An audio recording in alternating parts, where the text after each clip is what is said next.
Hello everyone, once again welcome to bio teaching point. So इस lecture में हम discuss करने वाले हैं मियोसिस सेल डिवीजन के बारे में। ये जो हमारा लेक्चर है, सेल डिवीजन का पार्ट 4 लेक्चर है एंड जो पार्ट 3 लेक्चर है वो आपको इस चैनल के प्लेलिस्ट में जाकर मिल जाएगा। सो इस वीडियो को देखने से पहले आप हमारे सेल डिवीजन के पार्ट 3 लेक्चर को देख सकते हैं, ताकि आपको ये वाली जो प्रोसेस है, जो आगे सेल में होने वाली जो प्रोसेस है, वो आपको अच्छी तरह से समझ आ सके। तो हम 2 मिनट इसका बैक देख लेते हैं कि पार्ट 3 में हमने क्या क्या डिस्कस किया था। तो पार्ट 3 में हमने डिस्कस किया था कि मियोसिस सेल डिवीजन की प्रोसेस किन सेल्स में पाई जाती है। तो जो हमारी मियोसिस सेल डिवीजन की जो प्रोसेस होती है वो रिप्रोडक्टिव सेल्स में पाई जाती है, या हम कह सकते हैं कि जितने भी ऑर्गेनिज्म होते हैं, जितने भी लिविंग ऑर्गेनिज्म होते हैं, उनकी जो रिप्रोडक्टिव सेल्स होती है उनमें ये मियोसिस सेल डिवीजन की प्रोसेस पाई जाती है। ओके, या हम ह्यूमन की बात करें यदि, तो जो मेल में जो स्पर्मेटोगोनियम सेल्स होती है एंड फीमेल में जो ओगोनियम सेल्स होती है, उनमें हमारी रिप्रोडक्टिव ये हमारी क्या होती है, रिप्रोडक्टिव सेल्स होती है, उनमें हमारी मियोसिस सेल डिवीजन की प्रोसेस देखने को मिलती है। ओके, जो हमारी मियोसिस सेल डिवीजन की जो प्रोसेस होती है वो 2 इवेंट्स में होती है, एक मियोसिस फर्स्ट, एक मियोसिस सेकेंड। या हम कह सकते हैं कि जो रिप्रोडक्टिव सेल्स होती है वो 2 बार डिवाइड करती है। एक बार वो मियोसिस फर्स्ट में क्या होता है, कोई पेरेंट सेल होती है, वो 2 डॉटर सेल का फॉर्मेशन कर लेती है। माना ये क्या हमारी पेरेंट सेल है, ये क्या होती पेरेंट सेल है, ये कैसी सेल है, डिप्लॉइड सेल है, 2n है, एंड इस 2n का मतलब हुआ 46 क्रोमोसोम है। तो हमारे अंदर जितनी भी डिफरेंट डिफरेंट टाइप की सेल्स होती है वो सारी क्या होती है, डिप्लॉइड होती है, ओनली स्पर्म एंड ओवम को छोड़कर। ओके, तो ये कोई भी रिप्रोडक्टिव सेल्स है, किसी भी ऑर्गेनिज्म की रिप्रोडक्टिव सेल्स हो सकती है। ओके, जैसे कि ह्यूमन में जो मेल के अंदर जो सेल्स रहती है, रिप्रोडक्टिव सेल्स रहती है, वो क्या रहती है, स्पर्मेटोगोनियम सेल्स। ओके, एंड जो फीमेल के अंदर जो रिप्रोडक्टिव सेल्स रहती है वो क्या रहती है, ओगोनियम सेल्स। तो हम इसे पेरेंट सेल मान सकते हैं। ओके, या ओल्ड सेल भी बोल सकते हैं इसको, क्योंकि ये क्या कर रही है, खुद को डिवाइड करेगी, न्यू सेल्स का फॉर्मेशन करेगी, न्यू डॉटर सेल का फॉर्मेशन करेगी। ओके, या गैमिट का फॉर्मेशन करेगी है। यदि इसमें क्या हो रहा है, मियोसिस फर्स्ट चल रहा है, यदि इसमें मियोसिस फर्स्ट डिवीजन चल रही है, तो ये 2 डॉटर सेल का फॉर्मेशन कर लेती है। क्या कर लेती है, 2 डॉटर सेल का फॉर्मेशन। एंड इसमें जो होता है, इसमें क्रोमोसोम नंबर क्या हो जाते हैं, हाफ हो जाते हैं। पेरेंट सेल में जितने क्रोमोसोम नंबर होंगे, डॉटर सेल में उसका हाफ हो जाएगा। माना यहाँ पे क्या है, ये 46 क्रोमोसोम, क्योंकि ये डिप्लॉइड सेल है। ओके, तो डिप्लॉइड सेल में कितने क्रोमोसोम नंबर है, 46। जो इसकी डॉटर सेल बनी, जो ये दोनों डॉटर सेल बनेगी, तो इसमें कितने क्रोमोसोम नंबर ट्रांसफर हो जाएंगे, इसमें 23 इसमें एंड 23 इसमें। या हम कह सकते हैं कि n इसमें एंड n इसमें। डिप्लॉइड सेल से क्या कैसी सेल बन रही है, हैप्लॉइड सेल। हैप्लॉइड का मतलब होता है n। ओके, तो ये हमारी क्या होती है, मियोसिस फर्स्ट होती है। एंड मियोसिस फर्स्ट को हम रिडक्शनल डिवीजन भी कहते हैं, रिडक्शनल डिवीजन। रिडक्शनल डिवीजन क्यों कहते हैं, क्योंकि इसमें जो क्रोमोसोम होते हैं ये हाफ चले जाते हैं। एंड मियोसिस सेकेंड में क्या होता है कि जो मियोसिस फर्स्ट के दौरान जो 2 डॉटर सेल का फॉर्मेशन हुआ, उसमें क्या चलेगी, मियोसिस सेकेंड डिवीजन चलेगी। एंड मियोसिस सेकेंड डिवीजन के थ्रू क्या हो जाएगी, 2 डॉटर सेल 4 डॉटर सेल में डिवाइड हो जाएगी। ओके, तो सबसे पहले देख लेते हैं हम डायग्राम के थ्रू। तो 2 डॉटर सेल बनी, 2 डॉटर सेल जो बनी मियोसिस फर्स्ट के दौरान, जो 2 डॉटर सेल बनी वो कैसी होती है, हैप्लॉइड। कैसी होती है, हैप्लॉइड। अब इसमें आगे जो प्रोसेस चलेगी वो चलेगी मियोसिस सेकेंड की। मियोसिस सेकेंड की प्रोसेस, इसमें मियोसिस सेकेंड की प्रोसेस चलेगी इन 2 डॉटर सेल में। एंड ये दोनों डॉटर सेल क्या करेगी, डिवाइड करेगी एंड 4 डॉटर सेल का फॉर्मेशन करेगी। 2 डॉटर सेल इससे बनी, 2 डॉटर सेल इसमें इससे बनी। ओके, इसमें इंटरेस्टिंग बात यह है कि मियोसिस सेकेंड में जो सेल डिवाइड होती है उसमें जो क्रोमोसोम नंबर होते हैं वो सेम चले जाते हैं, क्योंकि इसमें क्या होता है, क्रोमैटिड क्या हो जाते हैं, सेपरेट हो जाते हैं।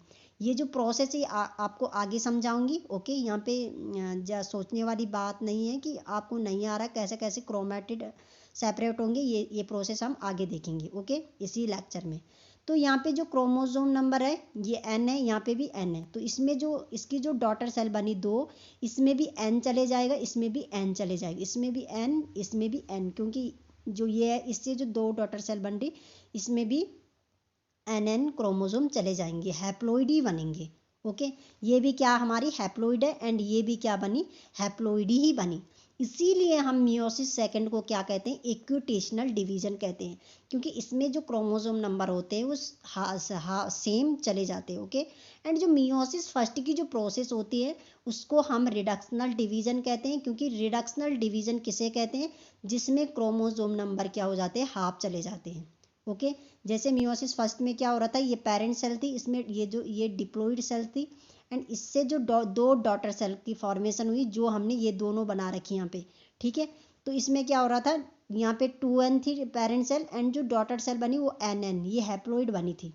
तो इन्हीं दो सेल को हमने यहाँ पे ये कर रखा है। ठीक है, तो इसी में क्या हो गया, मियोसिस सेकंड। आपको अच्छी तरह से समझ आ गए होंगे कि कैसे हमने meiosis first and meiosis second को यहाँ पे बताया। ओके, तो आगे हम मियोसिस फर्स्ट की फेजेस देख लेते हैं थोड़ा सी, वो हमने पिछले लेक्चर में भी डिस्कस किया था। ठीक, तो मियोसिस फर्स्ट को सबसे पहले दो कैटेगरी में डिवाइड किया गया है, कैरियोकाइनेसिस एंड साइटोकाइनेसिस। कैरियोकाइनेसिस में क्या होता है, डिवीजन ऑफ न्यूक्लियस, इसमें न्यूक्लियस का डिवीजन होता है।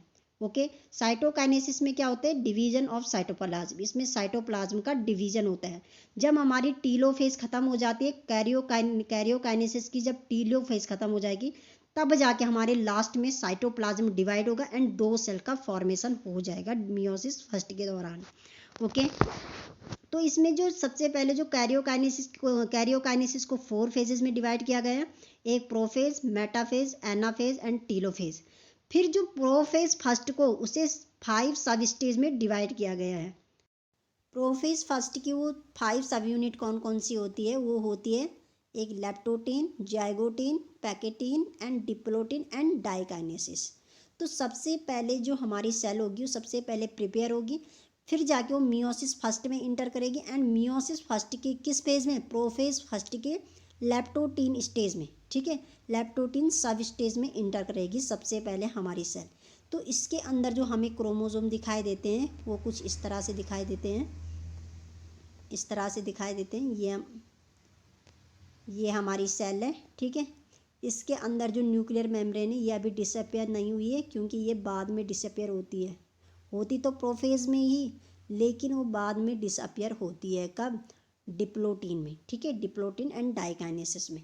जो इसके अंदर जो हमारे क्रोमोसोम है वो किस तरह से दिखाई देते हैं, वो इस तरह से दिखाई देते हैं, कुछ थ्रेड लाइक स्ट्रक्चर, धागे के समान। ठीक है, तो इस तरह से हमारे क्रोमोसोम दिखाई देते हैं, किसमें, लेप्टोटीन। तो इसमें ये है, एक्चुअली में है क्या, ये हमारा डीएनए है, ये हमारा डीएनए है। डीएनए की कॉपी कहाँ बन गई थी, एस फेज में। एस फेज में हमारी डीएनए की कॉपी बन गई थी एंड जब ये लेप्टोटीन स्टेज में पहुंचती है हमारे सेल, तो उसके अंदर जो डीएनए होगा वो खुल जाता है। अब हम इसे क्रोमोसोम क्यों करें, क्योंकि इसी ने बाद में क्या करना है, क्रोमोसोम का रूप लेने, इसी थ्रेड लाइक स्ट्रक्चर इस तरह से अरेंज होना इसने। ठीक है, इस डीएनए ने। ओके, तो ये जो क्रोमोसोम है ये कहाँ दिखाई देते हैं, हमारे लेप्टोटीन स्टेज में। एंड लेप्टोटीन स्टेज में ये ओनली प्लांट सेल के अंदर दिखाई देते हैं। जब हम एनिमल सेल की बात करते हैं तो उसके अंदर जो हमारे क्रोमोसोम दिखाई देते हैं वो कुछ इस तरह से दिखाई देते हैं। ये हमारी सेल है, ये हमारी एनिमल सेल की न्यूक्लियर मेम्ब्रेन है, उसके अंदर हमें बुके लाइक से स्ट्रक्चर दिखाई, बुके लाइक, ये जैसे फूलों का गुच्छा नहीं रहता एक ही तरफ एक ही साइड से लगा रहता है, तो बुके लाइक स्ट्रक्चर दिखाई देते, इसी को हम बुके स्टेज कहते हैं, बुके स्टेज। तो क्वेश्चन आता है कि जो बुके स्टेज होते हैं वो किन सेल्स में किस फेज में दिखाई देते, तो वो दिखाई देती है एनिमल सेल के लेप्टोटीन स्टेज में। ठीक है, प्रोफेज के फर्स्ट लेप्टोटीन स्टेज में। अगली जो सब स्टेज है उसकी वो है जाइगोटीन। जाइगोटीन में क्या होता है, जाइगोटीन में जो हमारे होमोलोगस क्रोमोसोम होते हैं वो पेयरिंग करते हैं। होमोलोगस क्रोमोसोम किन्हें कहेंगे, होमोलोगस क्रोमोसोम उन्हें कहते हैं जिनका शेप एंड साइज क्या होता है, समान होता है। तो ये क्या कर जाते हैं, आपस में पेयरिंग कर लेते हैं, और किसके द्वारा, सिनेप्टोनेमल कॉम्प्लेक्स के द्वारा, सिनेप्टोनेमल कॉम्प्लेक्स के, ये बीच में कौन सा क्या होता है, सिनेप्टोनेमल कॉम्प्लेक्स। ओके, इसी के द्वारा ये आपस में आते हैं और पेयर कर जाते हैं, जोड़े में रहते हैं। ठीक है, होमोलोगस क्रोमोजोम उन्हें कहेंगे जो क्या होते हैं शेप एंड साइज में क्या होते हैं, समान होते हैं, इन्हें होमोलोगस क्रोमोजोम कहते हैं। एंड जो होमोलोगस क्रोमोजोम एक दूसरे के शेप एंड साइज से समान होंगे वही क्या करेंगे, आपस में पेयर करेंगे। ओके, तो पहले हमारे सेल में कितने थे, पहले हमारे सेल में 46 क्रोमोजोम थे। जब इन्होंने पेयर कर चुके हैं जाइगोटीन में तो कितने पेयर बन चुके हैं, 23 पेयर बन चुके हैं। 46 का हाफ कितना हो गया, 23, जोड़े में कितने होंगे, 23। तो जाइगोटीन में ये पेयर में लग जाते हैं, किसके अंदर, सेल के अंदर। तो ये बाहर से हमारी सेल है, ठीक है, इसके बाहर से न्यूक्लियर मेम्ब्रेन भी है। ओके, अब जब हमारी सेल जाइगोटीन से पैकेटिन स्टेज में आती है तो पैकेटिन स्टेज में क्या होता है कि जो हमारे होमोलोगस क्रोमोजोम है उनमें जो नॉन सिस्टर क्रोमैटिड होती है उनके बीच क्रॉसिंग ओवर हो जाती है। अब देखिए आप, ये हमारा क्या है, ये हमारी होमोलोगस क्रोमोजोम है, यहाँ पे सिनेप्टोनेमल कॉम्प्लेक्स है, ठीक है। ये अब ये दोनों कर लेती है क्रॉसिंग ओवर। इन दोनों को क्या कहेंगे, इन दोनों को क्या कहेंगे, सिस्टर क्रोमैटिड, ठीक है, सिस्टर क्रोमैटिड। इन दोनों को भी कहेंगे सिस्टर क्रोमैटिड, इन दोनों को भी कहेंगे सिस्टर क्रोमैटिड, इन दोनों को भी कहेंगे सिस्टर। लेकिन एक यहाँ से जो क्रोमैटिड आएगी एंड एक यहाँ से जो क्रोमैटिड आएगी, इसी को कहेंगे हम non sister chromatid, non sister chromatid. तो क्रॉसिंग ओवर, क्रॉस कर रही है ना एक दूसरे को, तो इसीलिए हम इसे कहते हैं क्रॉसिंग ओवर होती है, किसमें, पैकेटिन स्टेज में। तो पैकेटिन स्टेज में क्या होता है, होमोलोगस क्रोमोजोम के आपस में क्रॉसिंग ओवर होती है एंड ये बीच में क्या है, सिनेप्टोनेमल कॉम्प्लेक्स। ओके, अब जब हमारी पैकेटिन से हमारी डिप्लोटिन में स्टेज में जाती है सेल तो क्या होती है, तब होती है इसमें होता है कैज़मेटा का फॉर्मेशन, कैज़मेटा। अब इसमें पैकेटिन में क्या हो रहा था, पैकेटिन में जिस जगह से क्रॉसिंग ओवर होती है उसी जगह को कहते हैं हम recombination nodules, recombination nodules. And जब रिकॉम्बिनेशन नोड्यूल्स का फॉर्मेशन होता है तो क्या हो जाते हैं, जेनेटिक मटेरियल क्या हो जाते हैं, एक्सचेंज हो जाते हैं, क्या हो जाते हैं, जेनेटिक मटेरियल एक्सचेंज। ये आपको मैंने पार्ट 3 में बता रहा कि कैसे कैसे होते हैं, ठीक है, आप उस वीडियो को देख लें। आगे जो होगा, आगे क्या होता है, जब हमारी सेल डिप्लोटीन में पहुंचती है, पैकेटिन से डिप्लोटीन में, फिर जाके क्या होता है उसमें, डिप्लोटीन में क्या होता है, जो हमारे होमोलोगस क्रोमोजोम होते हैं उनके बीच में जो सिनेप्टोनेमल कॉम्प्लेक्स होते हैं वो क्या हो जाता है, डिज़ोल्व हो जाता है, ख़त्म हो जाता है। अब मैं इसके बीच में मैं सिनेप्टोनेमल कॉम्प्लेक्स नहीं बना रही हूँ, जो बीच में रहता था वो डिज़ोल्व हो जाता है, ख़त्म हो जाता है, जिसके कारण जो ये दोनों होमोलोगस क्रोमोजोम है ये दूर दूर जाने लगते हैं एक दूसरे से, ठीक है। लेकिन यहाँ पे एक एक्स शेप्ड का स्ट्रक्चर बन जाता है, एक्स शेप्ड का, तो जिससे हम क्या बोलते हैं, कैज़मेटा, क्या कहते हैं, कैज़मेटा, ठीक है। कैज़मेटा का फॉर्मेशन हो जाता है डिप्लोटीन, ठीक है, इसमें ये इंपॉर्टेंट है। एंड डिप्लोटीन से जब हमारी सेल डाइकाइनेसिस में जाती है तो फिर यहाँ पे क्या हो जाता है, जो कैज़मेटा का फॉर्मेशन इधर हो रहा था वो कहाँ हो जाता है, एंडिंग वाले पार्ट में, इधर नॉन सिस्टर क्रोमैटिड के एंडिंग वाले पार्ट में हो जाता है। तो डाइकाइनेसिस में ये सब होते थे। तो प्रोफेज में ये सारी क्या हो जाती है, ये सारे फंक्शन होते हैं। एंड इसमें क्या होता है, डिप्लोटीन में क्या होता है, न्यूक्लियर मेम्ब्रेन डिसअपियर होने लग जाती है, ठीक है, ओके। एंड एंडोप्लाज्मिक रेटिकुलम हो गया, गोल्जी अपरेटस हो गया, ये सारे डिसअपियर होने लग जाते हैं। आगे जो हमारी जो फेज़ मूव करेगी वो किस में करेगी, मेटाफेज में, प्रोफेज से मेटाफेज में, ओके। मेटाफेज में क्या होता है, मेटाफेज में क्या होते हैं, जो हमारे होमोलोगस क्रोमोजोम होते हैं वो कहाँ आने लगते हैं, सेंटर में आने लगते हैं। अब यहाँ पे जो न्यूक्लियर मेम्ब्रेन थी, जो पहले हमारी प्रोफेज में न्यूक्लियर मेम्ब्रेन थी, ये भी क्या हो जाती है, डिसअपियर होने लगती है। यहाँ पे हमारी कोई न्यूक्लियर मेम्ब्रेन नहीं दिखाई देती, क्योंकि प्रोफेज में क्या हो जाती है, प्रोफेज की जो सब स्टेज है डिप्लोटीन वाली, उसमें क्या हो जाती है, हमारी न्यूक्लियर मेम्ब्रेन, न्यूक्लियर एनवलप क्या हो जाता है, डिसअपियर होने लग, ख़त्म हो जाता है, ओके। एंड प्रोफेज में क्या होता है, प्रोफेज की जो डिप्लोटीन वाली जो स्टेज होती है वहाँ पे जो हमारे सेंट्रोजोम होते हैं वो पूरी तरह से हमारे कहाँ लग जाते हैं, वो हमारे पूरी तरह से कहाँ लग जाते हैं, अपोजिट वाले पोल्स में लग जाते हैं। क्योंकि इनकी रेप्लिकेशन कहाँ हुई थी, इन सेंट्रोजोम की रेप्लिकेशन कहाँ हुई थी, एस फेज में हुई थी, ठीक है। एस फेज कहाँ आती है, प्रिपरेशन फेज की, जो प्रिपरेशन फेज जब चलती है, प्रिपरेशन फेज को 3 फेजेज में डिवाइड किया गया, G1 phase, S phase, G2 phase. तो एस फेज जो होती है वहाँ पे इन सेंट्रोजोम की रेप्लिकेशन हो जाती है, वहाँ पे कॉपी बन जाती है इसकी। एंड जो यहाँ पे पहले बीच बीच में थे, तो अब ये जब डिप्लोटिन स्टेज में पहुंची हमारी सेल, तब ये जाके ये कहाँ हो जा, ये जो सेंट्रोजोम है ये पूरी तरह से अपोजिट पोल्स में लग जाते हैं। ओके। एंड इसमें जो स्पिंडल फाइबर है, इसमें जो स्पिंडल फाइबर है अटैच्ड है, ये भी क्या हो जाते हैं, बन जाते हैं। किसमें, इनकी सिंथेसिस भी हो जाती है, किसमें, डाइकाइनेसिस डिप्लोटिन में, या हम कह सकते हैं कि प्रोफेज फर्स्ट में इनकी फॉर्मेशन हो जाती है। ओके। एंड मेटाफेज में होता क्या है, मेटाफेज में जो हमारे क्रोमोजोम इधर उधर बिखरे थे, ये क्या आ जाते हैं, ये कहाँ आ जाते हैं, मेटाफेजिक प्लेट। यहाँ पे मेटाफेजिक प्लेट बन जाती है एक मेटाफेजिक प्लेट। ये जो क्रोमोजोम होते हैं ये होमोलोगस क्रोमोजोम यहाँ अटैच्ड हो जाते हैं, एक ही फॉर्म में अरेंज हो जाते हैं। यहाँ पे मैंने ओनली एक क्रोमोजोम बना रखा है, यहाँ इसी के साथ एक दूसरा क्रोमोजोम होंगे, तभी जाके हम इसे क्या कहेंगे, होमोलोगस पेयर क्रोमोजोम, जिनके आपस में क्या कर चुके हैं, क्रॉसिंग ओवर कर चुके हैं। यहाँ पे भी इसी तरह से और क्रोमोजोम के पेयर होंगे। ठीक है। इसके साथ भी एक और, यहाँ पे मैं अच्छी तरह से डायग्राम दिखा देती हूँ आपको। तो यहाँ पे इस स्ट्रक्चर में आप देख सकते हैं, ये हमारी सेल है। ठीक है, ये हमारी सेल है, ये हमारा क्या है, सेंट्रोजोम है, ये भी हमारा सेंट्रोजोम पूरी तरह से अपोजिट पोल्स में जा चुके हैं। ओके। अब ये इसमें जो स्पिंडल फाइबर होंगे वो इसमें अटैच्ड होगा, इसमें जो स्पिंडल फाइबर होगा इससे अटैच्ड होगा, इसमें दूसरा जो स्पिंडल फाइबर इससे अटैच्ड होगा, दूसरा स्पिंडल फाइबर इससे अटैच्ड होगा।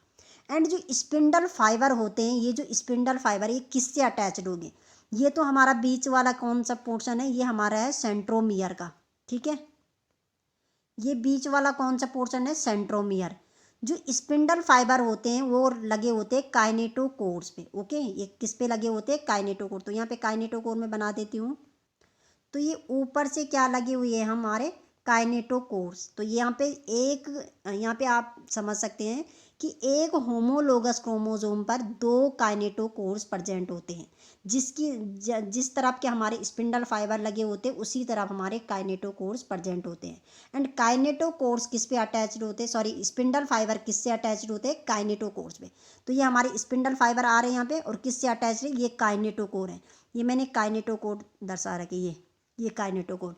तो ये हमारा पूरा, ये क्या हमारा पूरा स्ट्रक्चर है।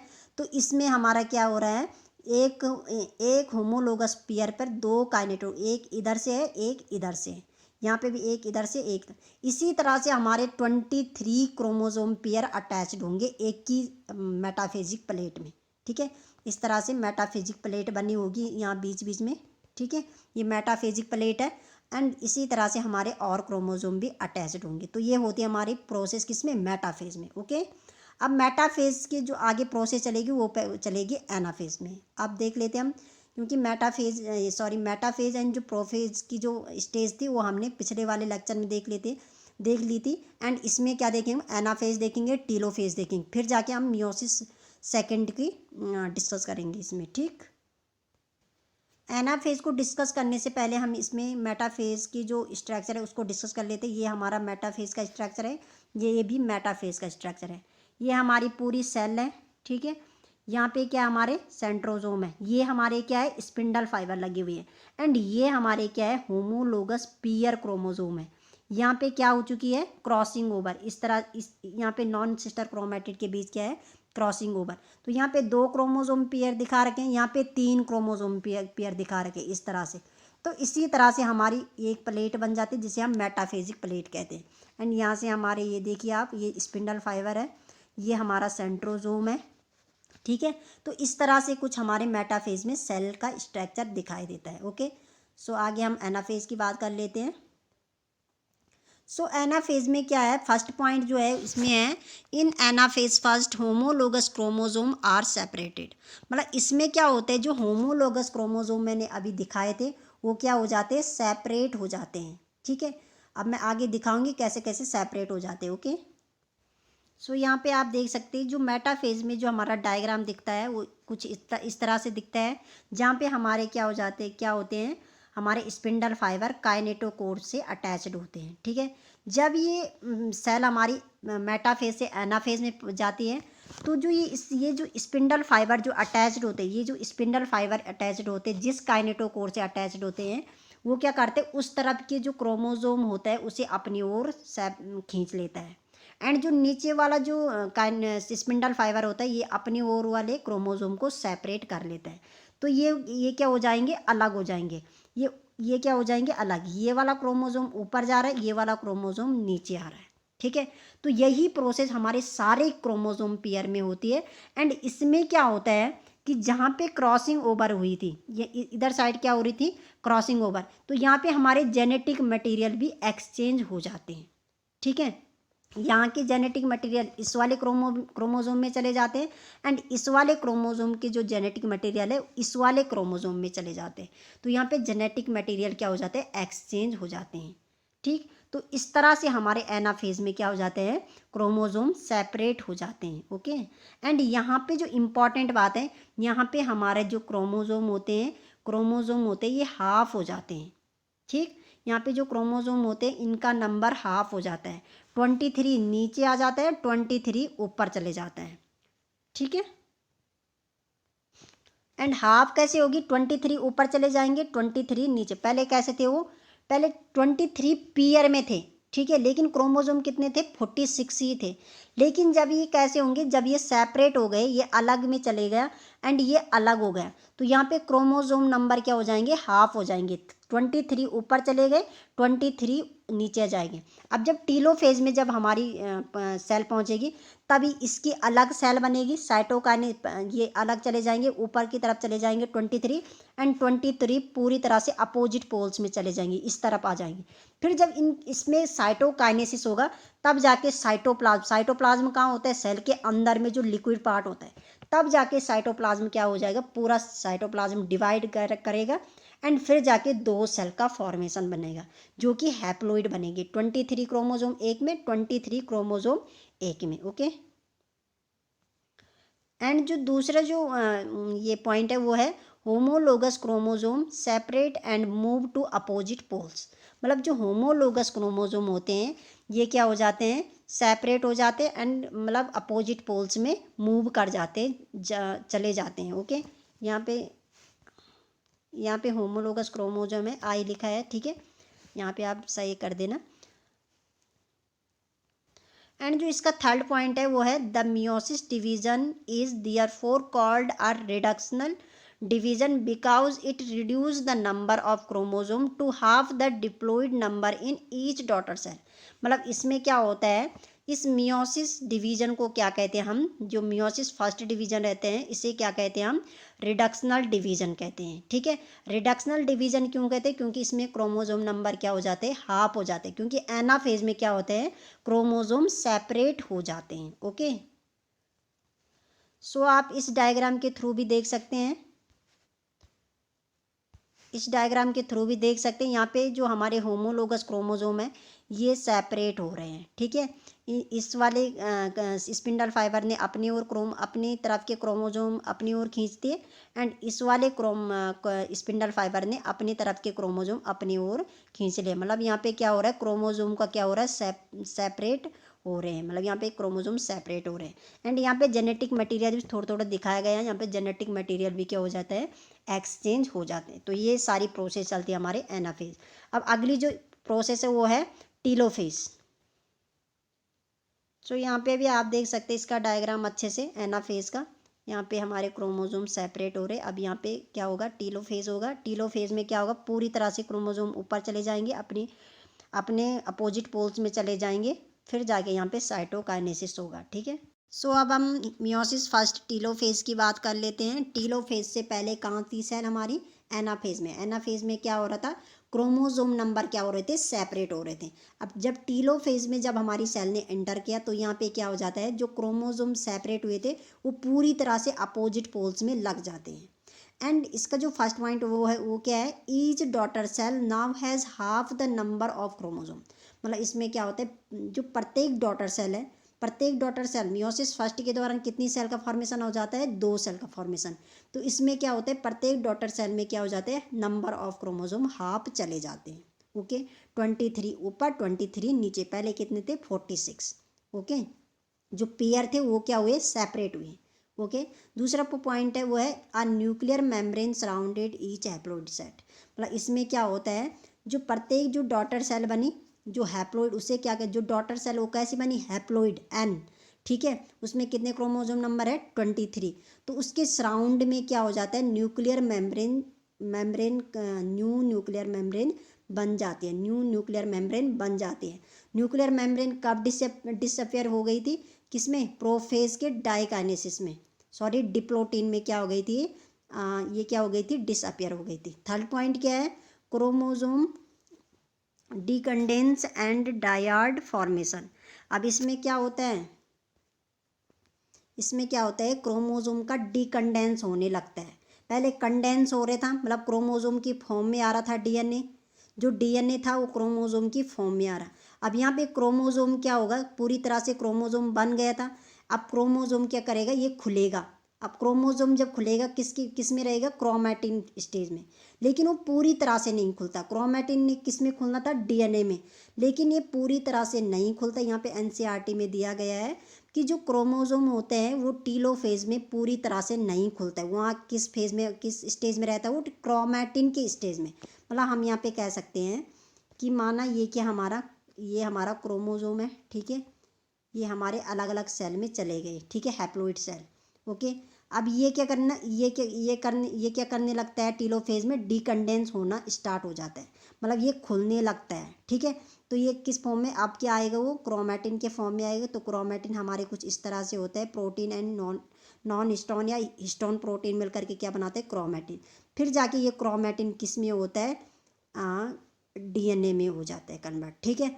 लेकिन इस क्रोमोसोम ने जो डीएनए में कन्वर्ट होना था लेकिन ये इस स्टेज में रहता है इसमें किसमें टीलोफेज में, क्योंकि इसने क्या करना है अब फिर से इसकी कंडेंसिंग शुरू होगी किसमें मियोसिस सेकंड में। अभी जो ये सेल बनी हमारी ये इसके बाहर से क्या है सेल, इसी तरह से दूसरी जो डॉटर सेल होगी इसी तरह से इसके अंदर भी क्रोमोसोम होंगे, ठीक है 23 क्रोमोसोम इसके अंदर 23 क्रोमोसोम इसके अंदर। तो इसमें क्या होगा टीलोफेज में क्या होता है जो क्रोमोसोम की जो डिकंडेंसिंग होनी थी वो पूरी तरह से डिकंडेंसिंग नहीं होती है। वहाँ पे क्या हो जाए क्रोमैटिन स्टेज में रहता है, ये इस स्टेज में टीलोफेज में रहता है, क्योंकि इसने आगे फिर से क्या करना है मियोसिस सेकंड चलनी है इनके। क्योंकि मियोसिस सेकंड में क्या होता है मियोसिस सेकंड में फिर से कंडेंस होने लगते हैं कौन डीएनए कंडेंस। अब ये क्रोमैटिन वहाँ जाएगा तो क्रोमैटिन फिर से क्रोमोसोम की फॉर्म में कंडेंस होने लगेगा, ठीक है। तो यहाँ पे एनसीईआरटी में दिया गया है कि जो यहाँ पे जो क्रोमोसोम होते हैं ये पूरी तरह से डिकंडेंस नहीं होता, ये क्रोमैटिन की फॉर्म में ही रहता है, ठीक है। फिर प्रोफेज सेकंड चले किस में मियोसिस जब सेकंड स्टार्ट होगी फिर जाके प्रोफेज सेकंड होगी, फिर मेटाफेज सेकंड, फिर एनाफेज सेकंड, फिर टीलोफेज सेकंड।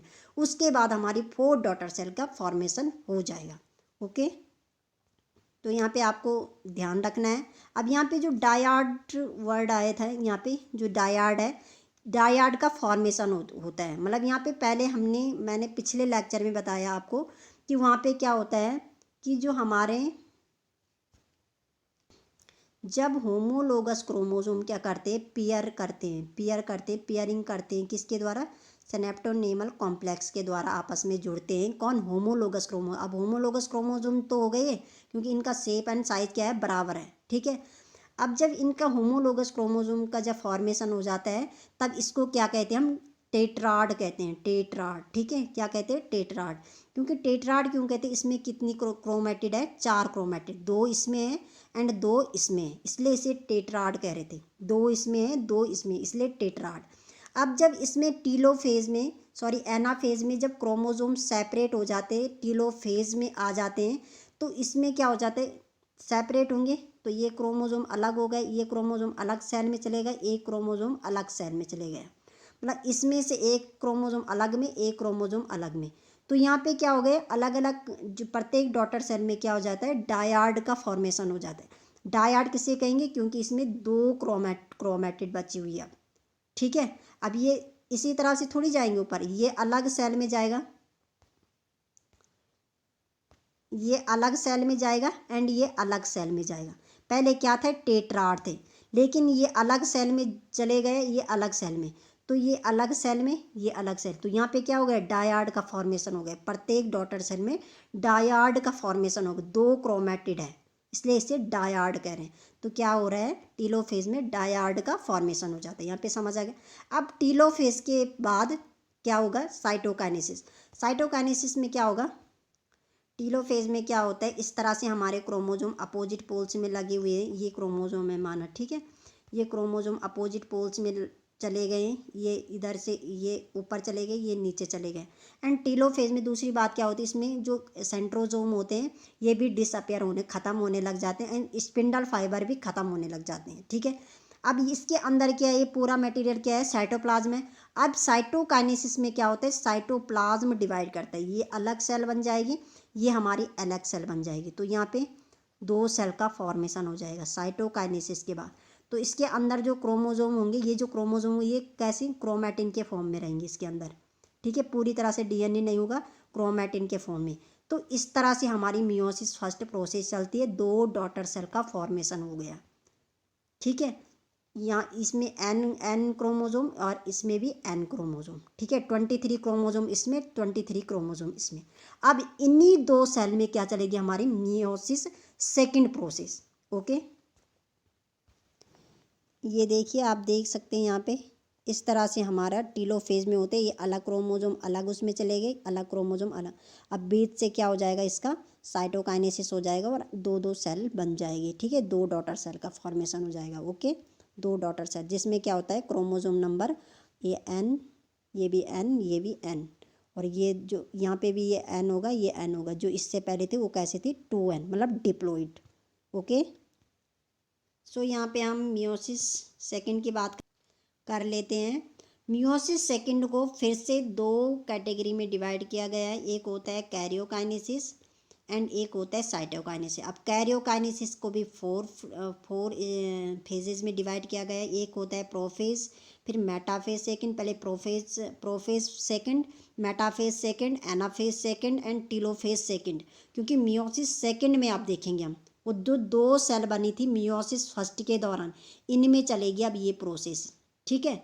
ओके, फिर जाके जब टीलोफेज ख़त्म हो जाएगा, फिर जाके हमारा साइटोकाइनेसिस की स्टार्ट हो जाएगी। इससे पहले मैं एक पॉइंट दूसरा बताना चाहती हूँ, ठीक है। ये हमारी क्या है, सेल है, ठीक है, ये सेल है, सॉरी सेल नहीं, सॉरी, यहाँ पे मैं आपको फेजेस के बारे में समझा रही हूँ, ठीक है, यहाँ पे सेल मत मानना इसको। तो ये क्या हमारे कोई सर्किल है, ठीक है। ओके, यहाँ पे क्या है, मिड पॉइंट है। ओके, ये क्या हमारी एस फेज, ये क्या हमारी, सॉरी, ये क्या है G1 फेज, ये क्या है एस फेज एंड ये क्या है G2 फेज। ओके, सो ये क्या हमारा मिड पॉइंट है कोई, ठीक है, ये सर्किल बना रखा मैंने। यहाँ पे क्या है, ये वाला सबसे पहले जो हमारी सेल पहुंची वो कहाँ पहुंची, G1 फेज में, ठीक है, फिर एस फेज में, फिर G2 फेज में, ठीक है। एस फेज में क्या हो, उसका सब चीज़ों का रेप्लिकेशन हुआ। तो इस सारी जो यहाँ से यहाँ तक ये तीनों जो फेजेस होती है इसको कहते हैं हम इंटरकाइनेसिस की फेज, ठीक है, या प्रिपरेशन फेज।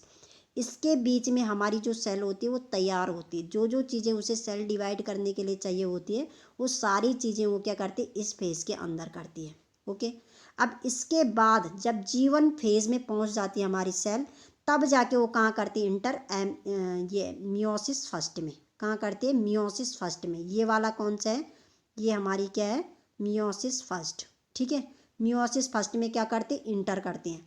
अब हमने मियोसिस फर्स्ट को भी डिस्कस कर लिया। मियोसिस फर्स्ट में जितनी भी प्रोसेस हुई थी वो हमने सारी डिस्कस कर लिया, ठीक है। हमारी 2 सेल बन गई मियोसिस फर्स्ट के दौरान। अब मियोसिस फर्स्ट के बाद जो एक स्पेस आता है उसे कहते हैं हम इंटरकाइनेसिस। क्या कहते हैं, इंटरकाइनेसिस। इंटरकाइनेसिस में क्या होता है, इसमें किसी का रेप्लिकेशन, किसका मतलब रेप्लिकेशन तो होता है लेकिन डीएनए का रेप्लिकेशन नहीं होगा। डीएनए का रेप्लिकेशन ओनली एक ही बार होता है। इसमें क्या होता है, इसमें होता है हमारा सेंट्रोजोम का रेप्लिकेशन। सेंट्रोजोम क्या होते हैं, जो कि किस में लगे होते हैं, हमारी सेल के अपोजिट पोल्स में, जिसमें स्पिंडल फाइबर लगे अटैच्ड होते हैं। इसमें इस वाली स्पेस में क्या होता है, इस वाली स्टेज इंटरकाइनेसिस वाली स्टेज में क्या होता है, सेंट्रोजोम का क्या हो जाता है, रेप्लिकेशन होता है। क्योंकि जो हमारे पास सेंट्रोजोम थे जिनका रेप्लिकेशन एस फेज में हुआ था पहले, वो क्या हो चुके हैं, यहाँ पे डिसअपियर हो चुकी हैं। क्योंकि टीलोफेज में क्या, एक सेंट्रोजोम ऊपर काम आया, एक सेंट्रोजोम नीचे काम आया। उन्होंने क्या किया, क्रोमोजोम को, होमोलोगस क्रोमोजोम को सेपरेट करने का काम किया। तो वहाँ पे वो क्या हो, टीलोफेज में वो क्या हो जाएंगे, नष्ट हो जाएंगे। ठीक है। फिर अब जो हमारी सेल है वो किस में पहुँचेगी, ये मियोसिस सेकंड में पहुँचेगी। यहाँ पे मियोसिस सेकंड में पहुँचेगी यहाँ पे हमारी सेल। ठीक है, ये क्या है हमारी मियोसिस सेकंड। तो मियोसिस सेकंड में भी क्या होना है, क्रोमैटिड का रेप्लिकेशन, सॉरी क्रोमैटिड का भी सेपरेशन होना है। किसमें, एनाफेज में। एनाफेज में उसमें क्या होना है, जो क्रोमोजोम में जो दो क्रोमैटिड लगी होती है उनका सेपरेशन होता है, उनका सेग्रीगेट होना है। तो उनको सेग्रीगेट करने के लिए सेंट्रोजोम चाहिए। एंड जो क्रोमैटिड को सेपरेट करते हैं वो कौन करते हैं, स्पिंडल फाइबर। और स्पिंडल फाइबर किससे अटैच्ड होते हैं, हमारे सेंट्रोजोम से, सेंट्रोजोम से। ठीक है। उस सेंट्रोजोम, उन जहाँ पे एनाफेज में हमें सेंट्रोजोम की आवश्यकता है, तो वो सेंट्रोजोम कहाँ से आएंगे, इंटरकाइनेसिस में क्या होता है, एक स्पेस आती है बीच में।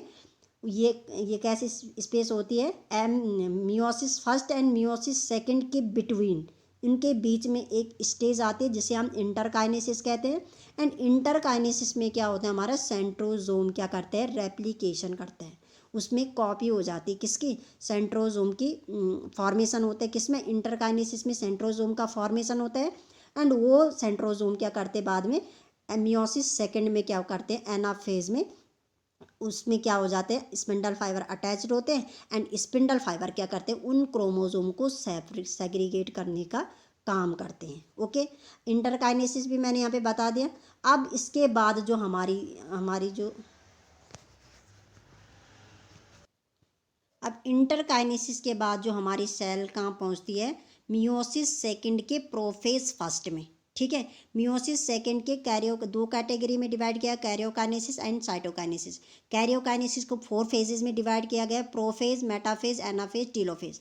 तो सबसे पहले प्रोफेज के देखेंगे। ठीक है, यहाँ पे कोई प्रोफेज की सब स्टेज नहीं होती है मियोसिस सेकंड में, यहाँ पे ओनली प्रोफेज फर्स्ट होती है। तो प्रोफेज फर्स्ट में होता है, प्रोफेज फर्स्ट में क्या होता है, प्रोफेज सेकंड का जो फर्स्ट पॉइंट है वो क्या है, prophase second is the phase that follow after meiosis first. The nuclear envelope and the nucleolus disintegrate during prophase. मतलब इसमें क्या होता है, ये क्या करता है, बल प्रोफेज सेकंड जो होते हैं वो क्या करते हैं, मियोसिस फर्स्ट की जो प्रोफेज फर्स्ट होते हैं उसको क्या करता है, फॉलो करता है। उसमें भी क्या हो रहा था, न्यूक्लियर एनवलप क्या हो रहा था, डिसइंटीग्रेट हो रहा था, मतलब ख़त्म हो रहा था, नष्ट हो रहा था, डिसअपियर हो रहा था। ठीक है।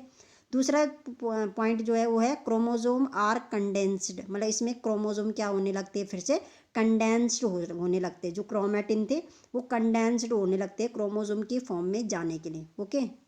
तीसरा जो पॉइंट है वो है the centrosome replicate and move towards the opposite poles. इसमें क्या होता है, सेंट्रोजोम, मतलब इसमें सेंट्रोजोम क्या होते हैं, अपोजिट पोल्स में जाना स्टार्ट हो जाते हैं। ओके। तो ये सारी प्रोसेस हमने जैसी मियोसिस की जो प्रोसेस फर्स्ट थी वैसी ही इसमें भी क्या हो जाता है, इसमें भी फंक्शन होते हैं सेल के अंदर। ओके। प्रोफेज सेकंड के बाद जो मियोसिस सेकंड की जो दूसरी फेज है वो है मेटाफेज सेकंड।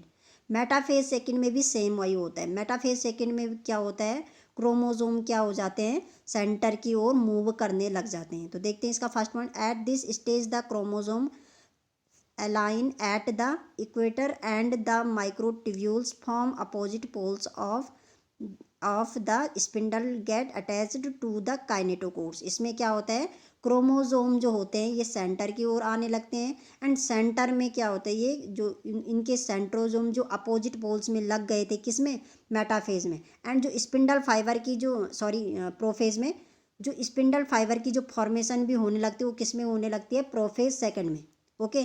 फिर प्रोफेज सेकंड में जब स्पिंडल फाइबर की फॉर्मेशन भी हो जाती है, सेंट्रोजोम भी अपोजिट पोल्स में लग जाते हैं। एंड जब ये मेटाफेज में आते हैं, जो क्रोमोजोम रहते हैं वहाँ के, वो कहाँ आने लगते हैं, सेंटर की तरफ आने लगते हैं एंड एक मेटाफेजिक प्लेट में अरेंज हो जाते हैं।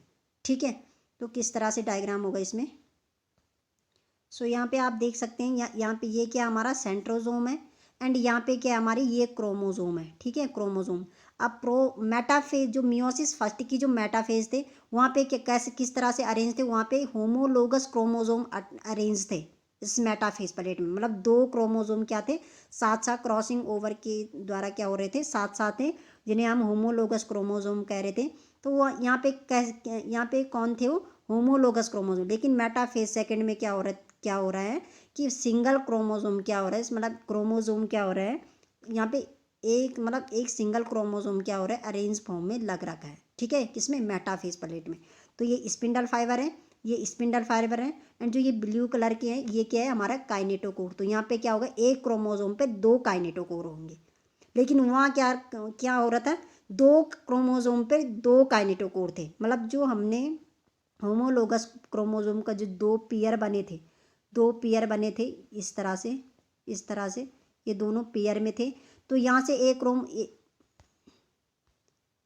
एक काइनेटोकोर ऊपर से, एक काइनेटोकोर नीचे थे, तो नीचे से था। तो यहाँ पे होमोलोगस क्रोमोजोम पे क्या था, दो काइनेटोकोर। तो यहाँ पे एक ही क्रोमोजोम पे दो काइनेटोकोर, ये डिफरेंट है। ठीक है, तो इस तरह से मेटाफेज प्लेट में क्या हो जाते हैं, क्रोमोजोम स्पिंडल फाइबर काइनेटोकोर में अटैच्ड हो जाते हैं। और किसके लिए, क्यों अटैच्ड होते हैं, अब वो क्या करेंगे, क्रोमैटिड को क्या करेंगे, सेपरेट करेंगे। तो आगे की प्रोसेस देखें, मेटाफेज की जो आगे की प्रोसेस वो आती है एनाफेज सेकंड।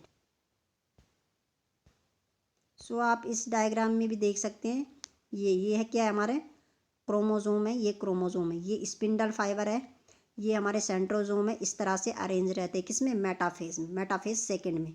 लेकिन जो मेटाफेज फर्स्ट थी उसमें क्या हो रहा था, यहाँ पे होमोलोगस क्रोमोजोम थे और सेम प्रोसेस थी, ओनली यहाँ पे होमोलोगस क्रोमोजोम थे। ओके, दो क्रोमोजोम साथ में थे, मतलब पेयर बन चुके थे उसमें। एनाफेज की बात कर लेते हैं, इसके पॉइंट्स के बारे में। तो सब फर्स्ट पॉइंट जो है इसका ये है, the chromatids split and the centromere and, यहाँ पे एंड है। ओके, यहाँ पे एंड है। ओके, यहाँ पे एंड है, एंड माइग्रेट,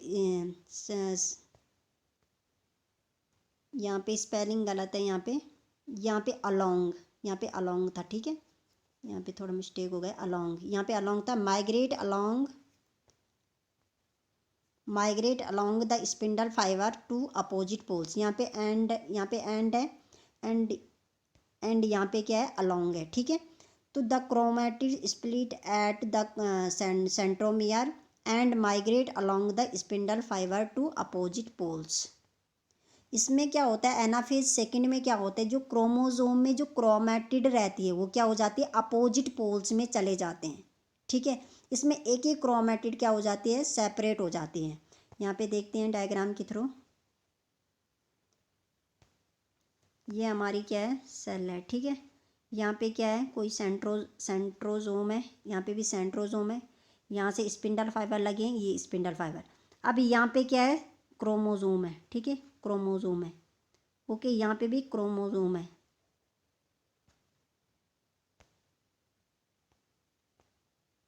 एंड यहाँ से क्या है, काइनेटोकोर्स लगे हुए हैं, यहाँ से भी काइनेटोकोर, यहाँ से भी, यहाँ की स्पिंडल फाइबर इस काइनेटोकोर से, यहाँ की जो स्पिंडल फाइबर है इस काइनेटोकोर, यहाँ से भी वैसे अटैच्ड होंगे स्पिंडल फाइबर।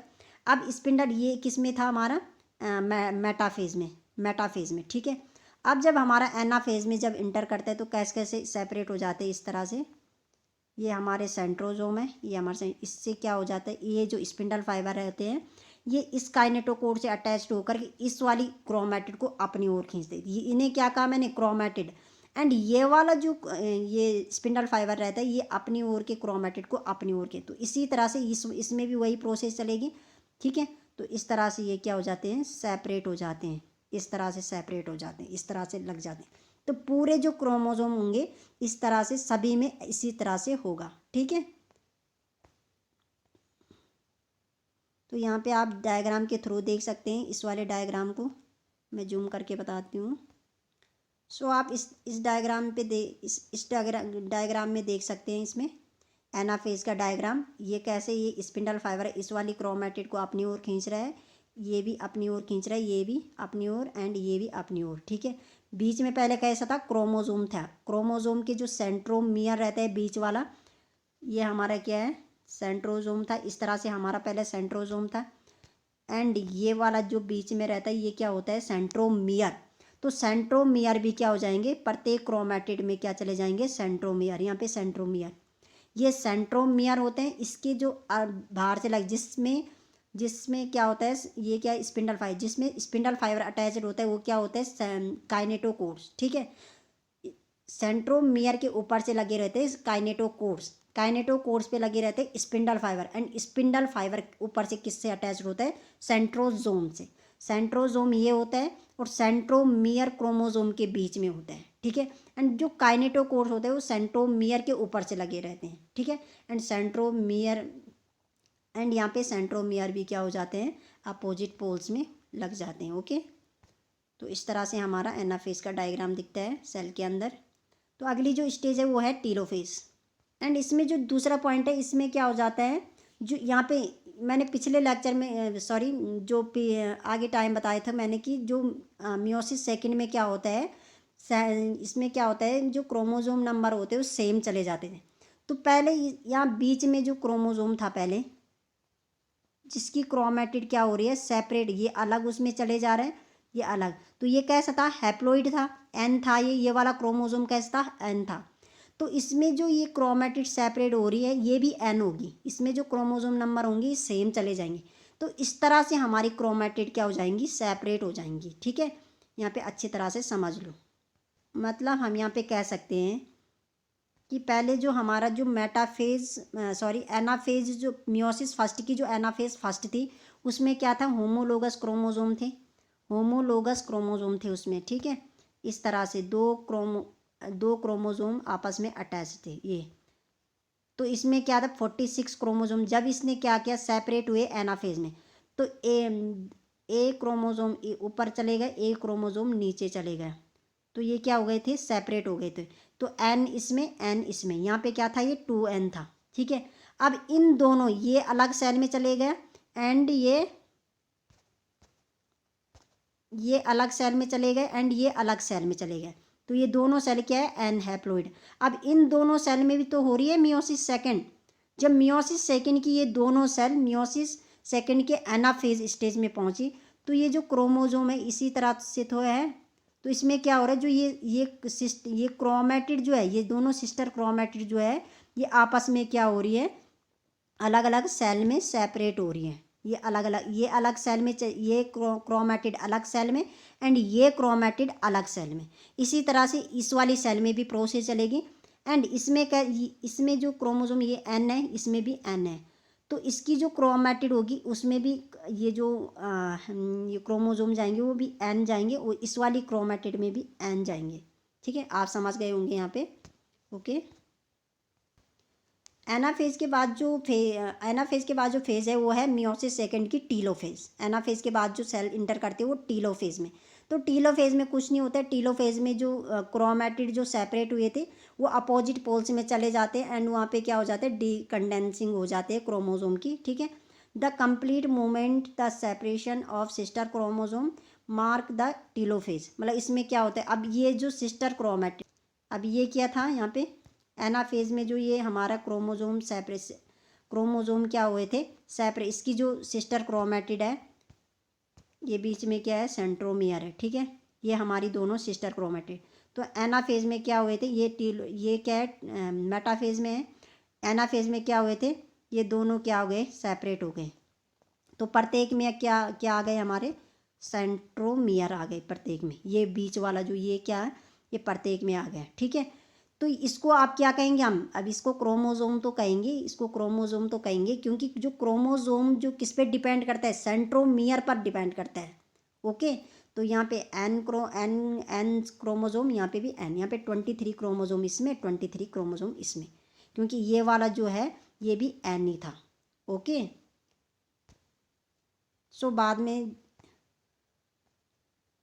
सो यहाँ पे आप देख सकते हैं टीलोफेज का डायग्राम, ये हमारी सेल है, ठीक है, ये हमारी सेल है। एंड इसमें क्या हो जाता है, न्यूक्लियर मेम्ब्रेन भी बनने लग जाती है। न्यूक्लियर मेम्ब्रेन बन गई।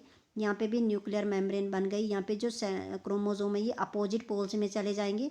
ये बीच का इसको सेंट्रोमियर है, ये क्रोमोजोम है, इसको हम क्रोमोजोम ही कहेंगे। यहाँ पे आप क्रोमैटिड नहीं रही, क्योंकि क्रोमैटिड तब कहेंगे जब एक ही सेंट्रोजोम पे दो क्रोमैटिड होंगे। ठीक है, अब इसके बीच में सेंट्रोमियर आ चुका है, इसलिए इसे क्रोमैटिड नहीं कहेंगे, क्रोमोजोम कहेंगे। अब क्रोमोजोम क्या है, पूरी तरह से अपोजिट पोल्स में चले गए हैं। इस तरह से अपोजिट पोल्स चले गए, ये अपोजिट पोल्स में चले गए हैं। ये भी एन, इसमें भी 23 क्रोमोजोम होंगे, इसमें भी 23 क्रोमोजोम होंगे। अब आगे इसमें क्या होगा, साइटोकाइनेसिस होगा। एंड साइटोकाइनेसिस जब होगा तो ये साइटोप्लाज्म डिवाइड हो जाएगा, ये अलग अलग सेल बन जाएगी, दो इससे बनेगी। यहाँ पे क्या हो गया, 2 सेल बन गई है हमारी। ठीक है, इसी तरह भी दूसरी सेल में भी चलेगी, क्योंकि 2 सेल बनी थी मियोसिस फर्स्ट के दौरान। तो हम यहाँ पे एक ही सेल की बात कर रहे हैं। ठीक है, एक ही सेल की बात। तो यहाँ पे यहाँ पे ये बीच से क्या हो जाएगा, साइटोप्लाज्म क्या हो जाएगा, डिवाइड हो जाएगा। ठीक है, साइटोप्लाज्म क्या हो जाएगा, डिवाइड। बीच सेल के अंदर क्या होता है, साइटोप्लाज्म होता है। साइटोप्लाज्म क्या हो जाएगा, यहाँ पे डिवाइड हो जाएगा एंड 2 सेल का फॉर्मेशन हो जाएगा। तो ये क्या थी, एन थी, ये भी ये क्या एन बनी, ये भी एन बनी। ठीक है, यही प्रोसेस हमारी दूसरी सेल में भी चलेगी एंड इसी तरह से वहाँ से भी दो हैप्लोइड सेल का फॉर्मेशन हो जाएगा। ठीक है, तो इस तरह से हमारा मियोसिस सेकंड कंप्लीट होती है। ओके, यहाँ पे आगे हम थोड़ा डायग्राम देख लेते हैं इसका। यहाँ पे आप देख सकते हैं इस डायग्राम को, ये दो सेल है, तो ये 2 सेल किसके दौरान बने, मियोसिस फर्स्ट के दौरान जो 2 सेल बनी वो दोनों यही है। अब इसमें क्या हुआ, मियोसिस सेकंड चली, मियोसिस सेकंड, ये प्रोफेज की स्टेज, इसमें क्रोमोजोम दिख रहे हैं आपको। क्रोमोजोम प्रोफेज में क्या हो गया, क्रॉसिंग ओवर हुई, पेयरिंग हुई, तब जाके यहाँ पे क्या हो जाएगा, ये मेटाफेजिक प्लेट में, मेटाफेज में क्या हो जाएगा, जो क्रोमोजोम है ये सेंटर की तरफ मूव, ये अरेंज फॉर्म में, यहाँ पे ये बीच में आ गए, मतलब ये क्रोमोजोम कहाँ आ गए, बीच में आ गए। ठीक है, ये बीच में अरेंज हो गए। ठीक है, जब एनाफेज सेकंड में पहुंची सेल, जब एनाफेज सेकंड में पहुंची, तब ये क्या हो गए, ये क्रोमोजोम, यहाँ पे जो क्रोमोजोम होंगे, होमोलोगस क्रोमोजोम नहीं, होमोलोगस क्रोमोजोम कब होंगे, मियोसिस फर्स्ट के मेटाफेज में। ठीक है, या प्रोफेज में होमोलोगस क्रोमोजोम बन जाते हैं पेयर में। तो यहाँ पे क्या, ये क्रोमोजोम है। ठीक है, ये क्रोमोजोम अरेंज हो जाते हैं, सेंटर की तरफ मूव करने लग जाते हैं मेटाफेज में। एंड जब एनाफेज सेकंड में हमारी सेल पहुंचती है, तो एनाफेज सेकंड में ये क्रोमोजोम की जो क्रोमैटिड है ये क्या हो जाते हैं, सेपरेट हो जाते हैं। तो यहाँ पे देख सकते हैं आप, ये सेपरेट हो गई, एक क्रोमैटिड इधर से, मतलब क्रोमैटिड के हाफ हिस्सा ये सेपरेट हो चुके हैं। ठीक है, इस तरह से फिर जाके जब टीलोफेज, ये अलग सेल बन गई, इसकी ये अलग सेल बन रखी है, ये अलग सेल बन गई, फिर जाके बीच से क्या हो जाएगा, साइटोप्लाज्म डिवाइड हो जाएगा एंड यहाँ पे 4 सेल का फॉर्मेशन हो जाता है। ओके, यहाँ पे देख सकते हैं आप 4 सेल का फॉर्मेशन हो चुका है नीचे।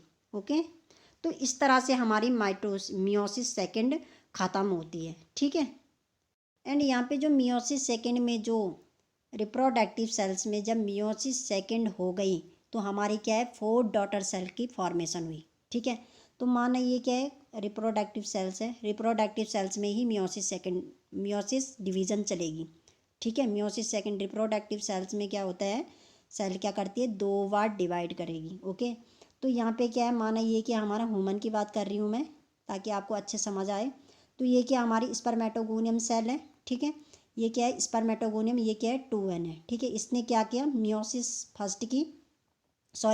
डिवीज़न की, मियोसिस फर्स्ट भी हो गई इसमें, मियोसिस सेकंड, एंड इसमें क्या हो गया, 4 सेल का फॉर्मेशन हो गया, 4 डॉटर सेल का। ठीक है, जिसका जो ये प्लोइडी है वो क्या है, एन है। ठीक है, एन है, हैप्लोइड है। ठीक है, क्या है, हैप्लोइड, मतलब इसमें कितने क्रोमोसोम नंबर है, 23। एंड जो इसकी पेरेंट सेल थी, स्पर्मेटोगोनियम सेल थी, उसमें कितने क्रोमोसोम नंबर है, 46। ठीक है, 46। एंड यहाँ से यदि हम ओगोनियम सेल्स की बात करें, जो फीमेल के अंदर, मेल के अंदर कौन सी रहती है, स्पर्मेटोगोनियम, एंड फीमेल के अंदर कौन सी सेल रहती है, oogonium cells. Okay, oogonium cells ने भी क्या किया, मियोसिस डिवीज़न की, एंड इसने भी 4 डॉटर सेल का फॉर्मेशन कर दिया ये। ठीक है, 4 डॉटर सेल का फॉर्मेशन कर दिया। एंड जो ये खुद थी वो कैसे थी, डिप्लॉइड थी, 2n थी, मतलब 46 क्रोमोसोम है। एंड जो इसने डॉटर सेल बनाई वो क्या हुई, n, हैप्लोइड बनाई। ठीक है, हैप्लोइड बनाए। अब जाके इनके बीच क्या हुई, ये गैमेट्स बन गई ना, ये ओगोनियम सेल्स के क्या बन गए, जो डॉटर सेल बनी ये क्या हो गई इसकी गैमेट्स, मतलब ओवम का फॉर्मेशन कर दिया। एंड जो ये स्पर्मेटोगोनियम है इसने क्या कर दिया, इसने क्या कर दिया यहाँ पे स्पर्म का फॉर्मेशन कर दिया। ठीक है, अब क्या हो गया, अब क्या होगा, स्पर्मेटोगोनियम से जो गैमेट्स बने, एक स्पर्म एंड एक ओवम, ओगोनियम से एक ओवम फ्यूजन करके क्या बनाएगा, हमारा जाइगोट का फॉर्मेशन करेगा। ठीक है, क्या करेगा, जाइगोट का। तो एन यहाँ से आए एंड एन यहाँ से आए तो कितने बने, ये क्या हो गई डिप्लॉइड। तो इसीलिए जो हमारा जाइगोट रहता है वो क्या होता है, डिप्लॉइड होता है। ठीक है, तो जाइगोटी से ही हमारा क्या बनेगा, पूरा एम्ब्रियो बनेगा। ओके, तो इसीलिए इसमें क्या होता है, जो रिप्रोडक्टिव सेल्स होती है उसमें क्या होते हैं, मियोसिस डिवीजन की जाती है। ठीक है, एंड जो हमारा अगला लेक्चर होगा वो होगा हमारा माइटोसिस एंड मियोसिस के बीच डिफरेंस, मतलब इसमें क्या अंतर है। ठीक है, तो अगली वीडियो हमारी इस टॉपिक में होगी। सो आप हमारे साथ ऐसे ही बने रहें। So thank you watch for video.